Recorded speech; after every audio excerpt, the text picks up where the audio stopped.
Hello বন্ধুরা, সবাই কেমন আছো? আশা করি সবাই খুব খুব খুব ভালো আছো। পরবর্তী একটা ভিডিওতে তোমাদের অনেক অনেক স্বাগত। আগের ভিডিওতে তোমরা দেখেছো যে আমরা ঝাড়গ্রামের দ্বিতীয় দিনের ট্যুর করছিলাম। এখন আমরা লাঞ্চ করতে এসেছি একটা রেস্টুরেন্টে। এই রেস্টুরেন্টের নাম হলো কাঁচা লঙ্কা। আমাদের ড্রাইভার দাদাকে বলাতে একটা ভালো রেস্টুরেন্টের খোঁজ চাওয়াতে তিনি এই রেস্টুরেন্টটায় আমাদের নিয়ে এলেন। বললেন খাবারের দামও খুব রিজনেবল আর খাবার দাবারও খুব টেস্টি। রেস্টুরেন্টটা খুব একটা বড় নয়, ছোট রেস্টুরেন্ট, কিন্তু এখানে এসে দেখলাম যে এদের ব্যবস্থাপনা, পরিবেশ আর সব কিছুই বেশ ভালো, আর স্টাফেদের বিহেভিয়ারও খুব ভালো, আর প্রচুর ভিড় ছিল এই রেস্টুরেন্টটায়। আমাদের গিয়েও একটু ওয়েট করতে হয়েছিল। এই ছিল রেস্টুরেন্টের মেনু কার্ড। এখানে থালি সিস্টেমেও খাবার পাওয়া যায়, এছাড়া আলাদা আলাদা পদ হিসাবেও খাবার পাওয়া যায়। আমরা থালি সিস্টেমে 4টে ভেজ থালি প্রথমে অর্ডার করেছিলাম, তারপরে আলাদা করে একটা রুই মাছ, একটা পমফ্রেট মাছ, দেশি চিকেন আর পেঁয়াজ পোস্ত অর্ডার করে নিয়েছিলাম। আমাদের খাবার খুব তাড়াতাড়ি চলে এসেছিল, খুব একটা যে বেশি দেরি হয়েছিল তা নয়। খুব সুন্দর করে এরা পরিবেশন করেছিল খাবারগুলো, আর খাবারের টেস্টও ছিল দারুণ। দেখেই তোমরা হয়তো বুঝতে পারছো যে খাবারের কোয়ালিটি কতটা ভালো ছিল। তোমরা যদি কোনোদিন ঝাড়গ্রামে ঘুরতে যাও তাহলে অবশ্যই এই রেস্টুরেন্টে খেয়েও তোমাদের অবশ্যই ভালো লাগবে। আমি ডেসক্রিপশন বক্সে এই রেস্টুরেন্টের লিংক দিয়ে দেব। এটা হচ্ছে সেই দেশি চিকেনটা, এর কোয়ালিটিও খুব ভালো ছিল। এটা হচ্ছে সেই পমফ্রেট মাছটা, আর এটা হচ্ছে সেই রুই মাছটা যেটা আমরা অর্ডার দিয়েছিলাম। প্রত্যেকটারই কোয়ালিটি অসাধারণ ছিল। খাবার নিয়ে আর কোনো কথা হবে না। চোখ বন্ধ করে তোমরা যখন ঝাড়গ্রাম যাবে এই রেস্টুরেন্টে চলে যেতে পারো। আমাদের খাওয়া হয়ে গেছে, এখন আমরা যাব ঘাগড়াতে, ঘাগড়া দেখতে। তাহলে বন্ধুরা চলো, দেখতে থাকো, সঙ্গে থাকো, আমাদের সাথে থাকো আর ব্লগে থাকো, আশা করি ভালো লাগবে। আমরা ঘাগড়া জলপ্রপাত দেখতে চলে এসেছি। এটা হচ্ছে গাড়ি পার্কিংয়ের জায়গা, বেশ সুন্দর জায়গাটি। তাহলে চলো তোমাদের এবারে আস্তে আস্তে ঘাগড়া জলপ্রপাতের সামনে নিয়ে যাই। ঘাগড়া জলপ্রপাত বেলপাহাড়ি থেকে 7 কিলোমিটারের মতো দূরে রয়েছে। এটি বেলপাহাড়ি বা ঝাড়গ্রামের একটি উল্লেখযোগ্য দর্শনীয় স্থান। ঘাগড়া শব্দটি গাগরা থেকে এসেছে, যার অর্থ কলসি। আর সত্যি এই প্রপাতের আকৃতি অদ্ভুত। পাথরের মাঝখান থেকে জল আসার সময় মাঝে মাঝেই পাথর ক্ষয়ে গিয়ে গর্তের সৃষ্টি হয়েছে। জল ওই সমস্ত গর্তের মধ্যে দিয়ে আসার সময় কলসি থেকে জল ঢালার মতো ওই গর্তগুলো থেকে জল বেরোতে থাকে। জলপ্রপাতটি সত্যিই আপনার মন জয় করে নেবে। জঙ্গল নয়, বেশ একটা গ্রাম্য পরিবেশ, ইতস্তত ঝোপঝাড় আর একবারে পাথুরে হওয়ায় জলপ্রপাতটি পর্যটকদের কাছে অত্যন্ত প্রিয় হয়ে উঠেছে। বর্ষাকালে ঘাগড়া জলপ্রপাতের সৌন্দর্য আরও বৃদ্ধি পায় এবং স্থানীয় জনগণের একটা জনপ্রিয় পিকনিক স্পট হয়ে দাঁড়িয়েছে। নদীর জল বয়ে চলেছে জঙ্গলের বুক চিরে, পাথরের উপর দিয়ে ধাক্কা খেতে খেতে। অনাদিকাল থেকে চলার পথে সৃষ্টি হয়েছে অনুপম শোভা। ঘাগড়া ঝাড়গ্রাম শহর থেকে প্রায় 46 কিলোমিটার দূরে অবস্থিত। গাড়ি ভাড়া করে ঘাগড়া যাওয়া যায়। পিচ ঢালা রাস্তা ছেড়ে বেরিয়ে বেশ কিছুটা সংকীর্ণ মাটির রাস্তা দিয়ে পৌঁছাতে হয় জায়গাটাতে। ইট কাঠ পাথরের শহরের রুক্ষতা থেকে অনেক দূরে শস্য শ্যামল ভারতের এই প্রকৃতি তীর্থ। চারদিকে সবুজ শালের সমারোহ, আর মাঝে কালো পাথরের বক্ষ ভেদ করে সাপের ফণার মতো ফুঁসছে জলরাশি। বর্ষায় এই রূপেই ধরা দেয় বেলপাহাড়ির ঘাগড়া। ঘাগড়ার মাঝ দিয়ে বয়ে যায় তারাফেনী। অদূরে তারাফেনী ব্যারেজ, কংসাবতীর জল বন্দী হয়েছে 10 লক গেটের বাঁধে। বর্ষায় আদর্শ সময় ঘাগড়া জলপ্রপাতের সৌন্দর্যের সাক্ষী হওয়ার। কালো পাথরের মধ্যে দিয়ে প্রবাহিত বর্ষাপুষ্ট নদীর ঘোলা জলের খরস্রোতার রূপ যেন আরও চিত্তাকর্ষক হয়ে ওঠে। পাশেই এলোমেলোভাবে গড়ে ওঠা জঙ্গলে বাস আদিবাসীদের। ঘাগড়ার এই জল স্থানীয়দের কাছে অত্যন্ত পবিত্র। ঐতিহাসিক দিক থেকেও গুরুত্বপূর্ণ এই এলাকা। ঘাগড়া সংলগ্ন তারাফেনী অববাহিকা অঞ্চলে প্রাচীন জীবাশ্ম ও নব্য প্রস্তরযুগের অস্ত্রশস্ত্রের নিদর্শন মিলেছে। তবে বর্তমানে শালপিয়ালের এই বনে ভাগ্য ভালো থাকলে হাতিদের দর্শন পেতে পারেন। পুরো অঞ্চলটি আগ্নেয় পাথরের। বর্ষাকালে জল যায়, জলের উৎস বৃষ্টি, তবে জমা জল রয়েছে। সে জল বেশ টলটলে। একটা নদী খাতও রয়েছে, ওই রাস্তাতেই জল আসে। পেছনে বেশ জঙ্গল, জায়গাটি একবারে নিস্তব্ধ। নাম না জানা পাখিরা ডেকে উঠছে। এখানকার রাতটা কেমন ভাবতেই গা ছমছম করে ওঠে। ঘাগড়াতে পৌঁছে একটি অনুভূতি মানুষের মনকে টানবেই। মন চাইবে প্রতিদিন দুপুরটিতে কর্মক্লান্ত হয়ে ফিরে ঘাগড়া জলাশয়ের পাশের শাল ছাওয়ায় বিশ্রাম নিয়ে ওই শান্ত নীল জলে অবগাহন করে নিজেকে পবিত্র করতে। ঘাগড়ার প্রকৃতি শীতল, শান্ত। এখানে প্রকৃতি তপস্বিনী। চলো বন্ধুরা, আমরা এখন একটা দোকানে বসে চা খেয়ে নেব। বেশ ভালো লাগছিল এই জায়গাটা বেড়াতে এসে। দারুণ সুন্দর একটা জায়গা। কিছু দোকান ছিল এখানে কেনাকাটার জন্য। তোমরা চাইলে এখানে কিছু কেনাকাটাও করে নিতে পারো। আর চা আর স্ন্যাক্স খাওয়ারও দু একটা দোকান ছিল। দারুণ মজা লাগছিল। আশেপাশের পরিবেশটা দুর্দান্ত ছিল। চলো বন্ধুরা, এবার তোমাদের আমি নিয়ে যাব আমাদের নেক্সট ডেস্টিনেশনে। আমরা এখন ঘাগড়া দেখা আমাদের হয়ে গেছে। এবার আমরা যাচ্ছি তারাফেনী ড্যাম। তাহলে বন্ধুরা চলো আর দেখতে থাকো আমাদের সাথে। সবকিছুই তোমাদেরকে দেখাবো। খুব দারুণ আমাদের ঘোরা হচ্ছে। দুটো দিন কি করে কেটে গেল আস্তে আস্তে বুঝতেই পারলাম না। তাহলে চলো দেখতে থাকো। তারাফেনী ব্যারেজ বেলপাহাড়ি থেকে প্রায় 5 কিলোমিটার দূরে অবস্থিত। তারাফেনী নদীর উপর ছোট্ট একটা ব্যারেজ, কিন্তু এই ব্যারেজ থেকেই এই বেলপাহাড়ি অঞ্চলের সমস্ত পানীয় জলের প্রধান উৎস। পর্যটকদের কাছে এর মূল আকর্ষণ হলো এই ব্যারেজ এবং এর চারপাশের অবাক করা সৌন্দর্য।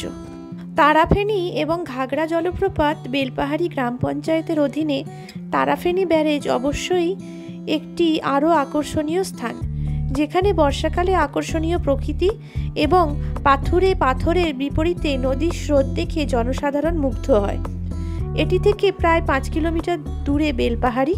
এই ব্যারেজটি অবশ্যই এলাকার হাজার হাজার মানুষের পানীয় জল সরবরাহের একটি গুরুত্বপূর্ণ অংশ। তারাফেনী নদী প্রধানত মুকুটমণিপুর বাঁধ থেকে তার অংশের জল পায়। এর সৌন্দর্য আরও আশ্চর্যজনক হয়ে ওঠে যখন ব্যারেজ চ্যানেলের মাধ্যমে অতিরিক্ত জল ছেড়ে দেয় এবং জলের নৃত্য এবং লাফানো স্রোত প্রকৃতির বিস্ময়কে অবাক করে দেয়। তারাফেনী ব্যারেজ হলো ঝাড়গ্রামের তারাফেনী নামে একটি শান্ত নদীর ওপর একটি ছোট সুরম্য বাঁধ। এটিকে শান্ত বলা হয় কারণ এই অঞ্চলের অন্যান্য বৃষ্টির স্রোত তারাফেনী তার নিজস্ব গতিতে প্রবাহিত হয়। বেলপাহাড়ি গ্রাম থেকে প্রায় 5 কিলোমিটার দূরে অবস্থিত এই ছোট বাঁধটি একটি নাটকীয় আকাশের বিপরীতে প্রকৃতির আশ্চর্য দৃশ্য দেখায়। ঝাড়গ্রাম, কংসাবতী, সুবর্ণরেখা, ডুলুং এবং তারাফেনী নামে 4টি অতি প্রবাহিত নদী দ্বারা আশীর্বাদিত, যার মধ্যে শেষটি সবচেয়ে শান্ত। বিনপুর ও বেলপাহাড়ি পেরিয়ে অবশেষে তারাফেনী কংসাবতী নদীর সাথে মিলিত হয়েছে। আমরা যখন তারাফেনী ড্যামে পৌঁছালাম তখন সূর্যাস্ত হচ্ছে, আর অসাধারণ সুন্দর লাগছিল এই তারাফেনীর ড্যাম থেকে সূর্যাস্ত দেখতে।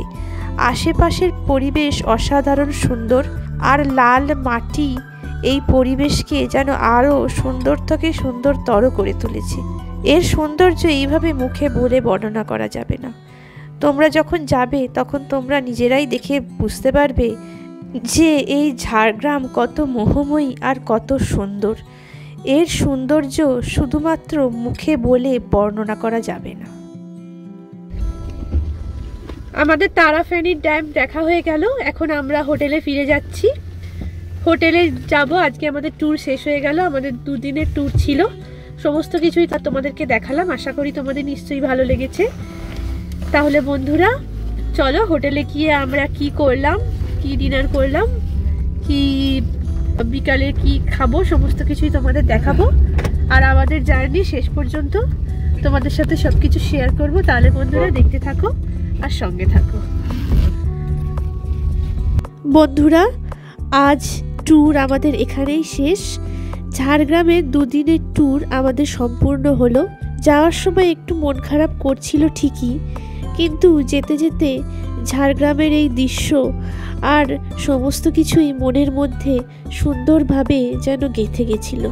আশা করি ভিডিওটা তোমাদের ভালো লেগেছে। যদি ভালো লেগে থাকে আমার ভিডিওটা লাইক করো, আমার ভিডিওতে কমেন্ট করো, আর পারলে আমার ভিডিওটা শেয়ার করো, আর আমার চ্যানেলটা অবশ্যই সাবস্ক্রাইব করো, আর মনে করে নোটিফিকেশন বেলটা অন করে দিও। তাহলে যখনই একটা নতুন ভিডিও দেব তার ইনস্ট্যান্ট নোটিফিকেশন মনে চলে যাবে। যেতে একটু মন খারাপ করছিল ঠিকই, কিন্তু আবার আসবো এই সংকল্প করেই আমরা হোটেলের পথে রওনা দিলাম। আর বন্ধুরা, এই ভিডিওটা দেখে তোমাদের যদি ঝাড়গ্রাম যেতে ইচ্ছা করে, তোমাদের যদি ঝাড়গ্রামে আমরা যেগুলো ঘুরলাম সেই রিলেটেড কোনো কোয়েশ্চেন থাকে, ভিডিওর কমেন্ট বক্সে করতে পারো। আশা করি তোমাদের প্রশ্নের সদুত্তর দিয়ে তোমাদের আমি হেল্প করতে পারবো তোমাদের ঝাড়গ্রাম ট্যুরের জন্য। এই সূর্যাস্তকে সঙ্গী করে আমরা হোটেলের পথে ফিরে যেতে লাগলাম। সারাদিনের যে ঘোরাঘুরি সব কিছুই মনের মধ্যে আবার নতুন করে ফুটে উঠতে লাগলো। দারুণ লাগছিল এই সূর্যাস্তকে দেখতে দেখতে হোটেলের পথে ফিরতে। চলো এবার হোটেলে তাহলে ফেরা যাক। আজ রাতেই আমাদের সমস্ত প্যাকিং কমপ্লিট করে নিতে হবে, কারণ কাল সকাল সকাল আমাদের বেরিয়ে পড়তে হবে। এখন আমরা হোটেলে এসে গেছি। হোটেলে এসে এখন আমরা চা খেয়ে নেবো, চা বিস্কিট। তারপরে রাত্রিবেলা ডিনার করব। কালকে আমাদের ট্রেন আছে, 7:30 ট্রেন আছে। আমাদের ট্রেনটার নাম স্টিল এক্সপ্রেস। 7:30 ট্রেন আছে।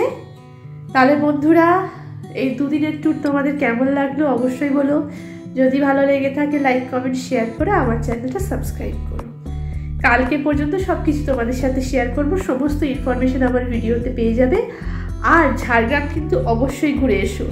সমস্ত হোটেলের নাম্বার আমি সব ডেসক্রিপশন বক্সে দিয়ে দেবো, সমস্ত কিছু লিঙ্ক। আর তোমরা আমার ভিডিও দেখে ভালোভাবে গিয়ে ঝাড়গ্রাম ঘুরে আসতে পারবে। আশা করি তোমাদের ভালো লাগবে। তাহলে বন্ধুরা, আমার ভিডিওর সঙ্গে থেকো, দেখতে থাকো আর খুব ভালো থেকো। আমরা এখন চা খাচ্ছি। ফিরে এসে চায়ের অর্ডার দিয়েছিলাম, এখন চা খাচ্ছি। এই হলো আমাদের চা, চার বিস্কিট খাচ্ছি আমরা। আমাদের চা দিয়ে গেছে, আমরা এখন চা খাচ্ছি। চা আর বিস্কিট, চিনি ছাড়া লাল চা আর বিস্কিট। আমরা চলে যাচ্ছি ঝাড়গ্রাম ছেড়ে কলকাতার পথে রওনা দিচ্ছি। স্টেশনে চলে এসেছি, এখন এসেছি চা খেতে।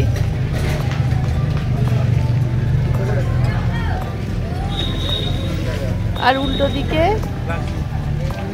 এই হলো স্টেশন, ঝাড়গ্রাম স্টেশন।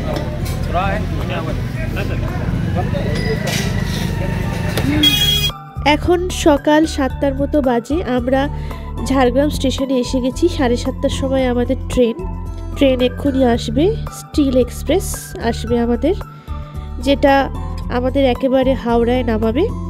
আমরা ওয়েট করছি ট্রেনের জন্য। স্টেশনটা খুব সুন্দর, পরিষ্কার পরিচ্ছন্ন, আর বেশ গ্রামের মধ্যে একটা স্টেশন, বেশ ভালো লাগছিল সকালবেলা। ঝাড়গ্রাম রেলওয়ে স্টেশন দক্ষিণ পূর্ব রেলের খড়গপুর রেলওয়ে বিভাগের হাওড়া নাগপুর মুম্বাই লাইনের একটি রেলওয়ে স্টেশন। স্টেশনটি ভারতের পশ্চিমবঙ্গের ঝাড়গ্রাম জেলায় অবস্থিত। এটি খড়গপুর স্টেশন থেকে 40 কিলোমিটার এবং টাটানগর স্টেশন থেকে 96 কিলোমিটার দূরে অবস্থিত। মূলত স্টিল এক্সপ্রেস, ইস্পাত এক্সপ্রেস, কুরলা এক্সপ্রেসের মতো হাতে গোনা কয়েকটি ট্রেন প্রতিদিন ঝাড়গ্রামে স্টপেজ দেয়। সপ্তাহে নির্দিষ্ট দিনে কয়েকটি এক্সপ্রেস ও লোকাল চলে। এছাড়া খড়গপুর টাটানগর শাখার লোকাল ট্রেনগুলি ঝাড়গ্রামে স্টপেজ দেয়। এই সামান্য কয়টি ট্রেন দিয়ে বহু সংখ্যক যাত্রীর পরিবহন সম্ভব হয় না। এই ঝাড়গ্রাম স্টেশনের উপর দিয়ে নয়াদিল্লি, মুম্বাই, নাগপুর, পুনে, আহমেদাবাদ, পুরী, হরিদ্বার যাবার বিভিন্ন এক্সপ্রেস ও সুপারফাস্ট ট্রেন যাতায়াত করছে, অথচ এই ট্রেনগুলো ঝাড়গ্রামে স্টপেজ দেয় না। আমরা ট্রেনে উঠে গেছি। ট্রেনটা মোটামুটি ভালোই ছিল। আমরা খুব তাড়াতাড়ি হাওড়া স্টেশন পৌঁছে গেলাম, আর আমাদের জার্নিটা খুব ভালোই হলো। আমাদের ট্যুর এখানেই কমপ্লিট হলো। তাহলে বন্ধুরা, আমার ভিডিওটা তোমরা দেখতে